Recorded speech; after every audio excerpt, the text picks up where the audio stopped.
আসসালামাইকুম দর্শক, এই যে আমার পিছনে যে দেখতেছেন যে ধান ক্ষেতের জমিগুলা, আসলে এগুলা কিছুই নাই নিচে আপনার, না হলে পানির থেকে আরো 1 বিঘা নিচে, তবে 1 হাত নিচে ধানগুলি, এগুলো যা দেখতেছেন সম্পূর্ণ ধান ক্ষেত।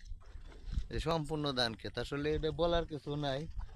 আমাদের সরকার কৃষক কার্ড দেব জনগণরে, আসলে কৃষক কার্ড দেওয়ানোর দরকার নাই। এই যে মানুষের এই অবস্থা, ধানগুলা তলায় গেছে গা, আসলে কৃষকদের পাশে দাঁড়াক সরকার। আর হাওর অঞ্চলের কথা কি বলবো, আমরা উজানে থাকি, আমাদের এই দশা যে পিছনে যতগুলা জমি দেখতেছেন সবগুলা পানির তলে, সবগুলা জমি পানির তলে। আমরা কৃষি কার্ডে কি করাম?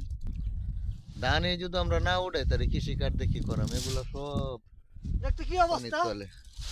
এই যে দেখতে ভাই এই যে আমার ভাইয়ে, এই যে আমার ভাইয়ে এখান থেকে, এই যে সাদা জায়গাটা থেকে, এই সাদা জায়গাটা থেকে কয়টা মুড়ি কাটছিল, এই সাদা জায়গাটার থেকে। এই না বাবা বৃষ্টি হয়ে গেছে মুড়ি তো এখন এই কয়টা ধান মনে হয় না হইলেও 15 থেকে 20 কাঠা জমি করছিল, 20 কাঠা জমির থেকে মনে হয় কাঠা 1.5 কাঠা জমি কাটছে। এই ধানটা লই এই বিপদ আছে। আইলাইনে তো এই না আবার পানি উঠে গেছে এখন আপনি কৃষি কার্ড দিয়ে আপনারা কি করবেন? এই মানে কৃষি কার্ড দিয়ে তো কোনো লাভ হইতো না। কি যে করি আসলে এই যে বিপদ, অনেক এই দেখেন পুরা কারে কই ওই দিক দিয়ে পানির মধ্যে ভাসতাছে, ওই পানির মধ্যে ভাসতাছে। আসলে এটা বলার মতন কোনো ভাষা নাই। আমাদের কৃষকের এই দুর্দশা, এই বছরের মতন দুর্দশা, মানে আমার বয়স মনে হয় 35-36 বছর আমার বয়স, আমার বয়সে আমি এরকম দুর্দশা দেখি নাই। এই যে এগুলা টানের জমি, এগুলা পানির না, এগুলো টানের জমি। এই টানের জমিগুলো আপনার এখন বিলুপ্ত, মানে ডুবে যাওয়ার পথ। এটাও মনে হয় সর্বোচ্চ আর 1 দিন থাকবো। কামলাও পাওয়া যায় না যে কামলাতে ধান কাটাইবো।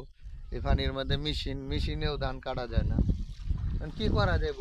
এগুলো মানুষে এখন আল্লাহর উপরে ভরসা করে ছেড়ে দিছে, আসলে করার কিছু নাই। দেখ এই 5 জন কাম লাগছিলাম কই ভাই আইতো চাই না 2000 টাকা রুজ হুম। বুঝছো আয়া কতম ধান কাটতে তুই গেছে কলে বৃষ্টি পানি তো অনেক ঠান্ডা লাগে আমার হাতের পানি হয়ে গেছে এখানে ধান কাটবো 2000-3000 টাকা রোজ, কেতের মধ্যে ধান কাটা প্রতি হইব, বলে কইছিলাম আইতো হেবড়া হইছে না কাটা প্রতি ধান হইব হইলো 4000 টাকার।